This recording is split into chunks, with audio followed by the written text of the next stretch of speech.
Welcome back to More Way South. In this video I'm going to be reviewing my latest purchase, which is this Bachmann Class 64 GWR Pannier tank locomotive. As always with the Bachmann, what I really like first of all is the transparent window, so you can actually see the locomotive you're buying, see the colour scheme, unlike the Hornby ones with the drawing on the card. An issue with early trains is that you can't simply reverse the train because the driver can't see where he's going. So you have to uncouple the locomotive, run it to the other end of the train, reconnect it, and that obviously takes time and effort and therefore money. This particular Pannier tank engine, the Class 64, was designed to get around that problem by operating what's called push-pull trains or auto trains. When I get some coaches that shows that, I'll put another video up, but essentially the driver can operate the locomotive from a cab at the far end of the train, which is built into the carriage through mechanical linkages. This particular class quite often would operate in the middle of the train, so you'd have a cab at either end in the carriages, the end carriages, and the driver could operate it from either through those mechanical linkages. In fact, this was obviously the forerunner of the modern multiple units, either diesel and electric, and actually these particular locomotives were all replaced in the 1960s by DMUs, and the last one withdrawn in 1964. Clearly this was the forerunner of modern trains like the HST and the Voyagers that operate from either end without any difficulty in disconnecting and reconnecting locomotives. As usual with Bachmann, you've got a sliding cover and a transparent box inside for the locomotive.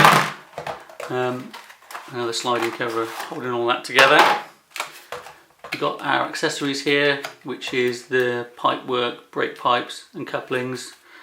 I won't be putting those on at the moment because obviously I'm going to buy some auto coaches to go with it, see how that all fits together. Most important thing I look at first with a locomotive is where I'm going to handle it. As you can see here, there's a very detailed handrail running around the locomotive.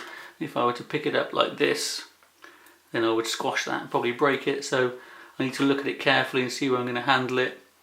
Taking it out of the box, probably the easiest thing is going to be to handle the top of the cab and to remove it like that, but you've got to be very careful of all these details.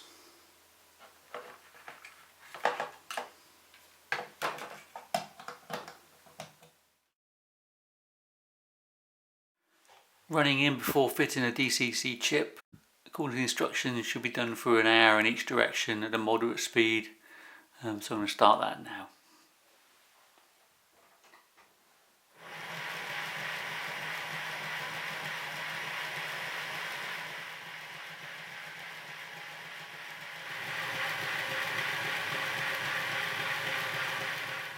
And this is its slowest speed on DC using the Hornby controller on the low power setting.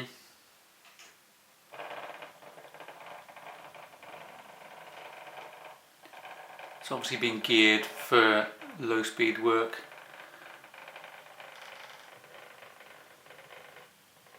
It runs a lot smoother and the sound is a lot better on the second level of power for this particular controller.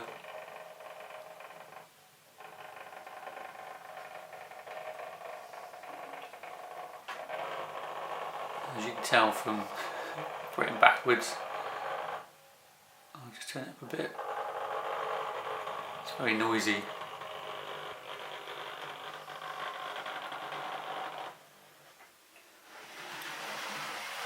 And its fastest speed on this DC controller, very unrealistic obviously.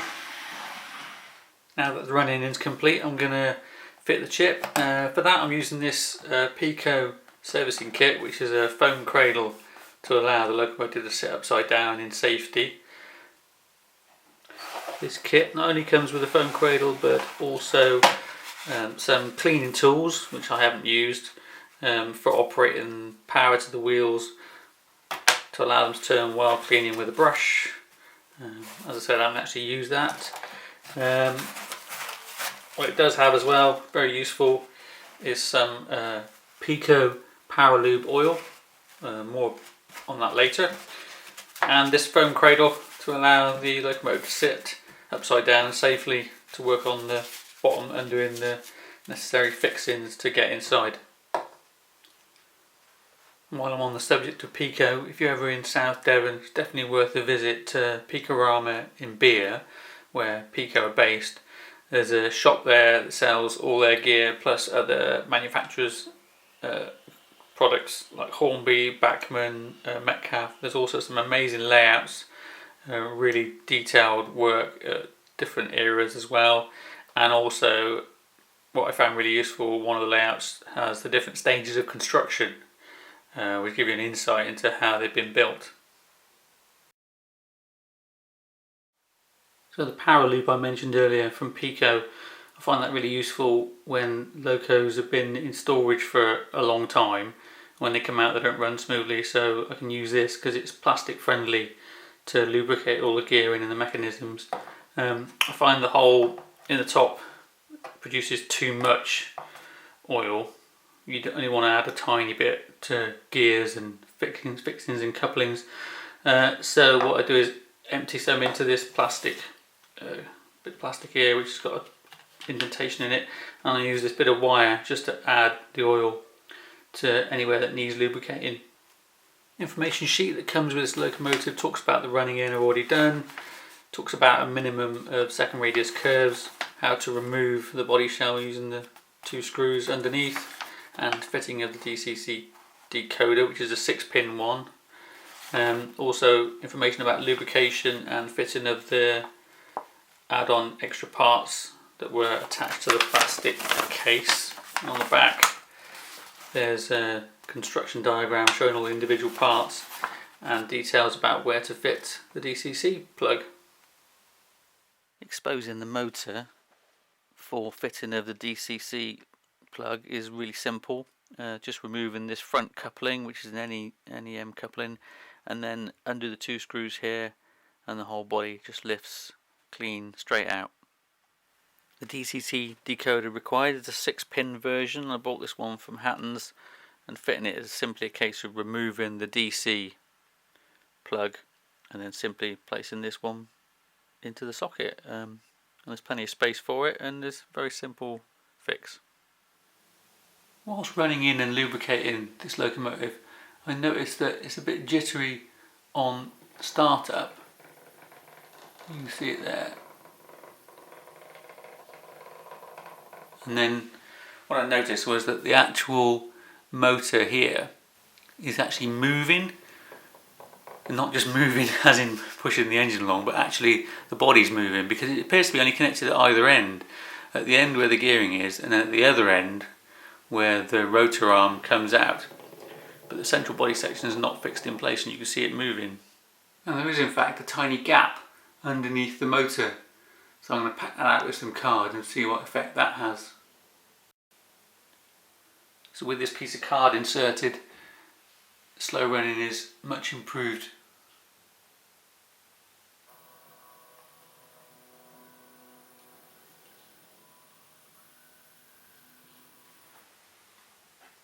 And this is its slowest speed on DCC with the select controller.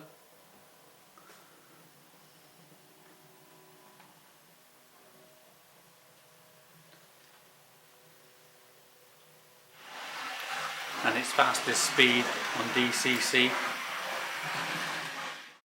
There's some very beautiful fine detailing on this model.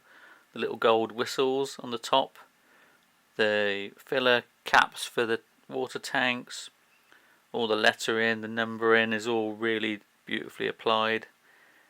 Inside the cab there's the brake levers, the power gauges, even the little stripy water gauge. You can see all of that, and they've gone through a real good effort to do that. And it's tiny and it's really difficult to see in there, but when you get a good look inside, it really brings it to life.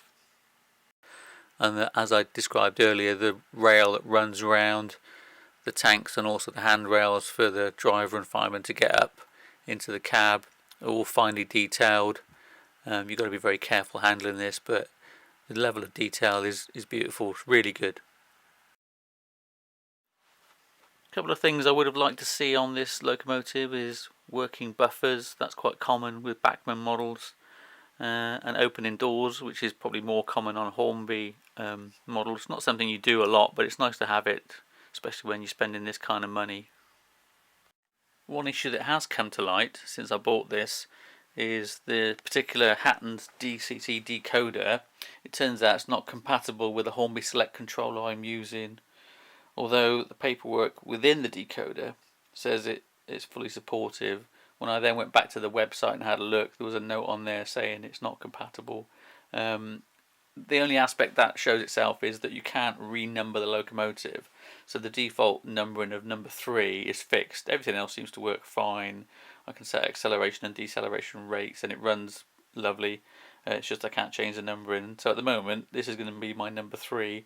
I've looked at this issue further with the next locomotive and gone and bought one of the previous decoders, so to make sure it's compatible, but obviously long term I'm going to have to buy another controller, so I've been looking at what to get for that as well, and would welcome any comments from anybody about what sort of DCC controller I should get.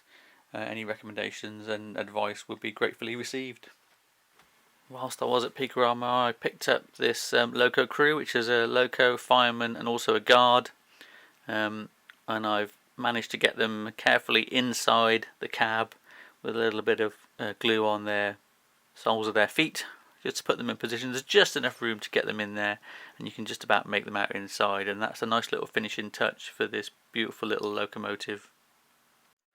Overall, this Bachmann Class 64 GWR Pannier tank engine is a lovely little addition to the model railway. I'll get some auto coaches so it can pull a little branch line coach service, and maybe it can be used to a bit of extra work to pull some little goods trains. Thanks for watching the video. Feel free to leave any comments below, and if you haven't already, subscribe and come back soon for a new video. Bye.